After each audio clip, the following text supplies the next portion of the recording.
Hello friends, आप सभी का स्वागत है आपके अपने YouTube channel study with Sujeet में। तो दोस्तों, आज हम क्लास 12 के फिजिक्स का जो ऑफिशियल मॉडल सेट जो जारी किया गया था बिहार बोर्ड के द्वारा, इसके हम लोग संपूर्ण ऑब्जेक्टिव और सब्जेक्टिव का सॉल्यूशन कर चुके थे हिंदी मीडियम में।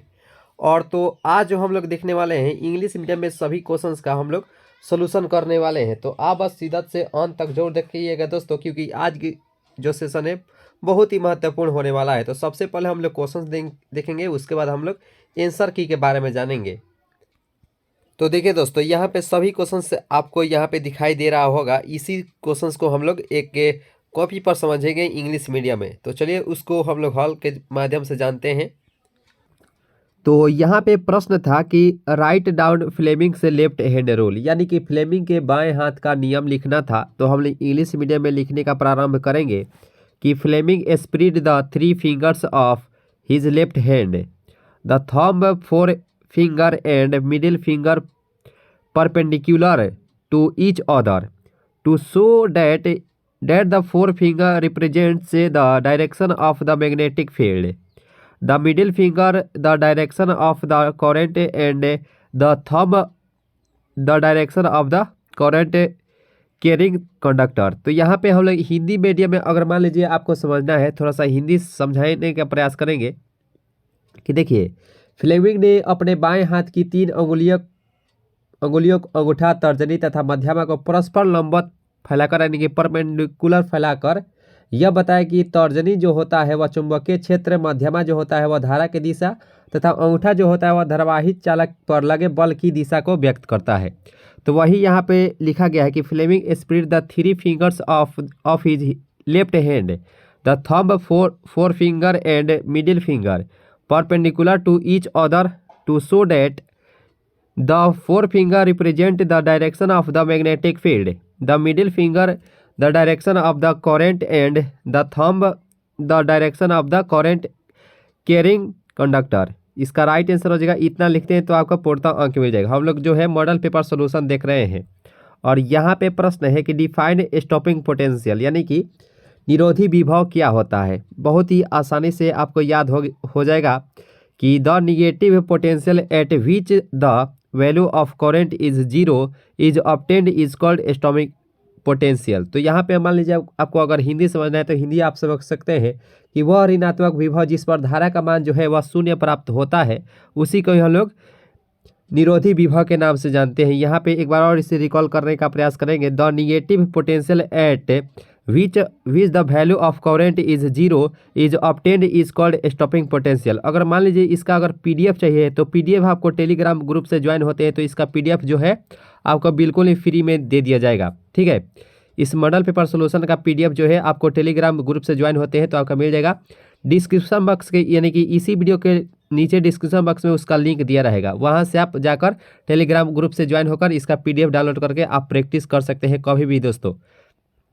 या आपको मान लीजिए अगर सर्च करना है टेलीग्राम ग्रुप पर तो सर्च करेंगे study with Sujeet. Study with Sujeet अगर सर्च करते हैं टेलीग्राम ग्रुप में तो देखिए उस पर आएगा SWS, वो ग्रुप का लोगो रहेगा SWS, स्टडी विद सुजीत आपको दिखाई देगा और लोगो जो है चैनल का वह SWS है।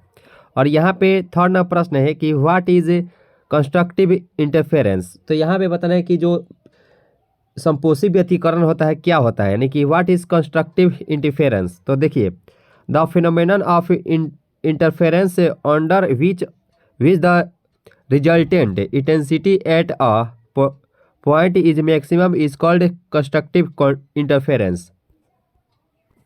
तो देखिए, अगर हिंदी में मान लीजिए समझना है कि व्यतिकरण की वह घटना है जिसके अंतर्गत किसी बिंदु पर परिणामी जो तीव्रता होता है उसका मान जो है अधिकतम होता है, तो उसी को ही हम लोग संपोषी व्यतिकरण के नाम से जानते हैं। तो वहीं यहाँ पे लिखा गया है कि the phenomenon of interference under which the resultant intensity at a point is maximum is called constructive interference. उम्मीद करते हैं ये प्रश्नोत्तर आपको पूर्णतः समझ में आ गया होगा। और यहाँ पे प्रश्न है कि व्हाट इज डिस्ट्रक्टिव इंटरफेरेंस, यानी कि विनाशी व्यतिकरण से आप क्या समझते हैं। तो इसे भी हम लोग आसानी से समझ सकते हैं। मान लीजिए अंतर पूछता है तो अंतर आप लिख देते हैं इतना तो आपको 2 अंक के 2 अंक मिल जाएगा। ठीक है, तो इसमें क्या होता है, इसमें तो मैक्सिमम है, इसमें होता है मिनिमम। तो यहाँ पे वही लिखा गया है कि the phenomenon of interference under which the value of intensity at any point is minimum is called destructive interference। यानी कि व्यतिकरण की वह घटना जिसके अंतर्गत किसी बिंदु पर तीव्रता का मान जो है वह न्यूनतम होता है, उसी को हम लोग विनाशी व्यतिकरण के नाम से जानते हैं। और जो भी दोस्त नए जुड़ेंगे चैनल से वो जरूर ही सब्सक्राइब कर लीजिएगा, क्योंकि आपके लिए जो है बहुत ही महत्वपूर्ण सेशन आ रही है। ठीक है, तो आप जो है चैनल पर नए जुड़े हैं तो जरूर ही सब्सक्राइब कर लीजिएगा। वीडियो अगर अच्छी लग रही हो तो लाइक जरूर कीजिएगा दोस्तों, और अपने दोस्तों में जरूर बताइएगा कि इस चैनल के बारे में कि यहाँ पे जो है अब धाकर तैयारी चल रही है कि the phenomenon of interference under which the value of intensity at any point minimum is called destructive interference। इस प्रश्न का इतना ही लिखते हैं तो आपका 2 अंक के 2 अंक मिल जाएगा। तो चलिए हम लोग नेक्स्ट प्रश्न को कवर करते हैं। और यहाँ पे पूछा गया था कि व्हाट इज क्यूरी लॉ। हम लोग मॉडल पेपर सोल्यूशन देख रहे हैं। ठीक है, तो क्यूरी लॉ क्या होता है बिल्कुल ही आसानी से जानेंगे कि अकॉर्डिंग टू क्यूरीज, यानी कि क्यूरी के अनुसार the magnetization of a magnetic material is proportional to the applied magnetic field। तो यहाँ पे अगर हिंदी में समझने का प्रयास करेंगे तो ये कहना चाहता है कि अकॉर्डिंग टू क्यूरीज, यानी कि क्यूरी के अनुसार अनुचुंबकीय पदार्थ में चुंबकत्व लागू चुंबकीय क्षेत्र के समानुपाती होता है। तो वहीं हम यहाँ पे इंग्लिश में हम लोग समझेंगे कि the magnetisation of a magnetic material is proportional to the applied magnetic field. M बराबर हो जाएगा सी गुने बी बाई टी। इसका जो सी होता है ये जो होता है ये एक प्रकार का नियतांक होता है, यानी कि यहाँ पे हम लिख सकते हैं एम समानुपाती बी बाई टी। ठीक है, इस प्रकार से हम लिख सकते हैं, और जो समानुपाती हटेगा तो यहाँ पे सी जुटेगा जो कि एक नियतांक होता है, याद रखिएगा। और यहाँ पे प्रश्न है कि write down the magnetic element of the अर्थ, यानी कि जो पृथ्वी के चुंबकीय तत्व से आप क्या समझते हैं। तो वहीं यहाँ पे लिखा गया है कि the complete knowledge of the result and direction of the others earth हो जाएगा earth magnetic field at a place is obtained from the zodiac sign. They are called the magnetic elements of the earth at that place. यह अगर हिंदी में समझा जाए, देखिए हम तो हिंदी मीडियम के लिए तो हम पढ़ाते ही हैं अच्छे, लेकिन यहाँ पे इंग्लिश मीडियम आप लोग बोले थे तो इंग्लिश मीडियम हम लाए हैं। ठीक है, अगर हिंदी में अगर समझा जाए तो हिंदी में क्या कह रहा है कि किसी स्थान पर पृथ्वी के चुंबकीय क्षेत्र का परिणामी और दिशा का पूर्ण ज्ञान जिन राशियों से प्राप्त होता है उन्हें ही उस स्थान पर पृथ्वी के चुंबकीय तत्व कहते हैं। वहीं यहाँ पे इंग्लिश में कन्वर्ट किया गया है कि the complete knowledge of the result and direction of the earth's magnetic field at a place is obtained from the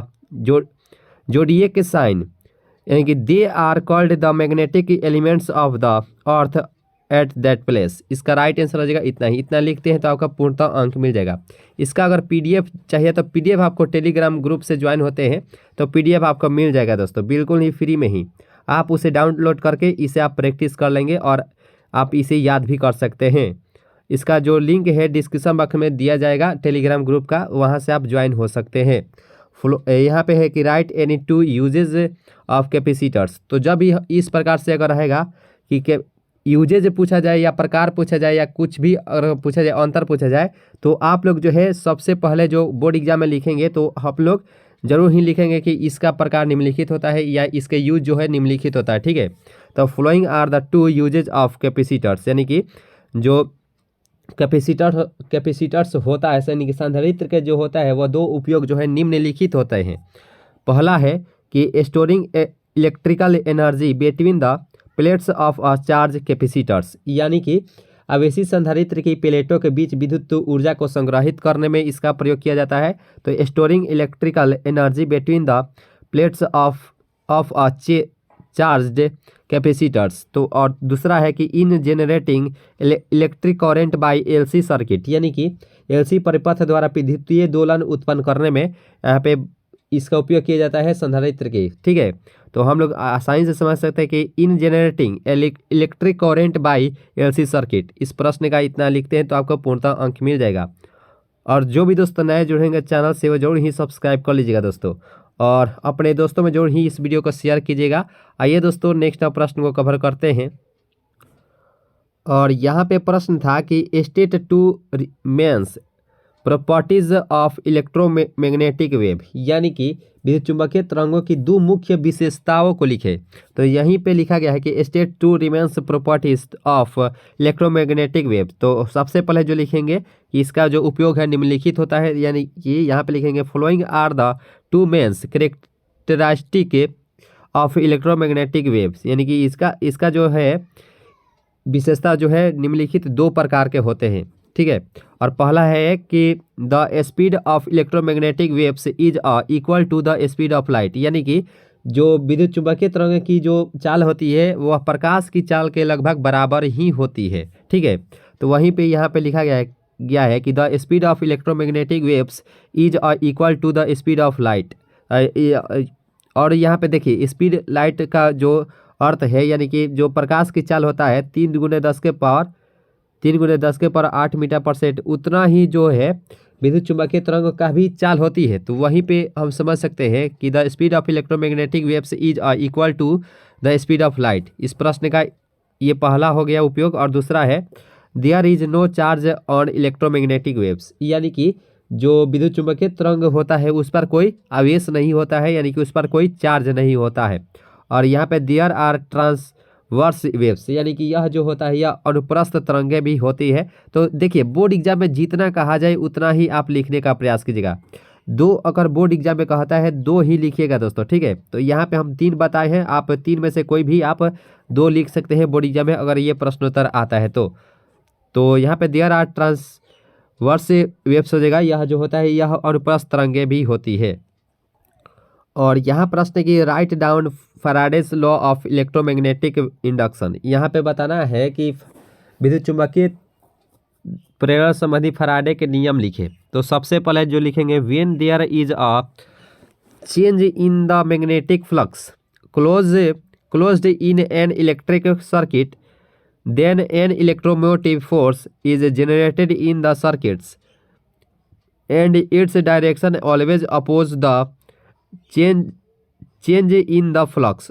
और यहाँ पे ई बराबर हो जाएगा -dV/dt। अगर मान लीजिए अगर हिंदी में समझेंगे तो ये क्या कह रहा है कि जब किसी विद्युत परिपथ बंद चुंबकीय फ्लक्स में परिवर्तन होता है तो उस परिपथ में एक विद्युत वाहक बल उत्पन्न हो जाता है और उसकी जो दिशा है हमेशा फ्लक्स के परिवर्तन का विरोध करती है। उसके फैराडे का जो है विद्युत चुंबकीय प्रेरण संबंधी नियम कहते हैं। तो यहाँ पे वही लिखा गया है कि when there is a change in the magnetic flux close in an electric circuit then an electromotive force is generated in the circuit and its direction always oppose the change in the flux. तो यहाँ पे ई बराबर हो जाएगा -dV/dt हो जाएगा। ठीक है दोस्तों, अगर सेशन अच्छी लग रही है तो लाइक जरूर कीजिएगा दोस्तों। लाइक करते हैं तो ही बुझा पाता है कि हम आपके लिए ये सभी जो है अच्छे करवा रही है या नहीं। लाइक जरूर कीजिएगा दोस्तों अगर अच्छी लग रही हो वीडियो तो। चलिए दोस्तों नेक्स्ट प्रश्न को कवर करते हैं। और यहाँ पे प्रश्न है कि write down definition and SI unit of magnetic dipole, यानी कि विद्युत चुंबकीय द्विध्रुव आघूर्ण को परिभाषित करें और SI मात्रक भी उसके लिखे।